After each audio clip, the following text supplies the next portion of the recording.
آدم کے بھتیجے نے ایسی بنا رکھی ہے جو ضلالت میں اتر چکا ہے، اور گھسیٹتے ہوئے گلی کوچوں میں ان کو تہس نہس کرتے ہوئے لے جا رہے ہیں۔ لوگوں نے شکایت کو ظاہر کرتے ہوئے آدم کے پاس آ کر کہا کہ تو بڑا کاروباری ہے، تیرا نام بھی چلتا ہے، تیرے بت بھی چلتے ہیں، بازار میں سکہ بھی ہے، بناوٹ میں نکھار بھی رکھتا ہے، نام بھی پیدا کیا ہے، کیسا تیرا بھتیجا ہے؟ اس لیے تیرا نام مٹی میں مٹی کر دینا ہے، تیرے کردار کو داغدار کر دینا ہے۔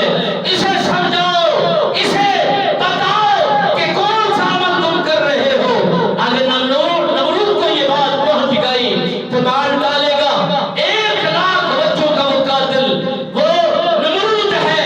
اگر اسے معلوم ہو گیا کہ اس نے بھی یہی حال کیا ہے، یہی انجام دکھایا ہے، یہی عزت کو داغدار کر دیا ہے، تو پھر کہیں بچ نہیں سکو گے، تم بھی مارے جاؤ گے، تمہارا بھتیجا بھی مارا جائے گا، اس کی ماں بھی ماری جائے گی، سارا قبیلہ ختم ہو جائے گا۔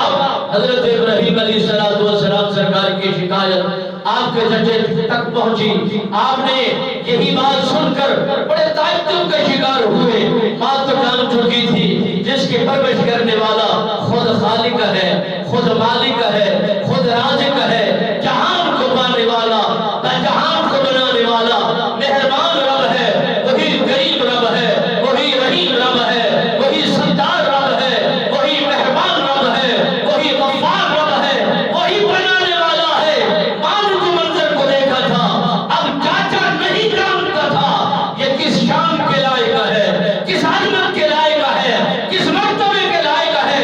رب نے اسے خلیل بنایا ہے، رب نے اسے اپنا محبوب بنایا ہے، رب نے اسے نبوت عطا کی ہے، الہ بن کے دھرتی پر آیا ہے۔ نمرود کے 1,000 سالہ حکومت کو ملٹیمیٹ کرنے کے لیے آیا ہے، اس کی عزت کو داغدار کرنے کے لیے آیا ہے، اس کے نام کو مٹی میں مٹی کرنے آیا ہے۔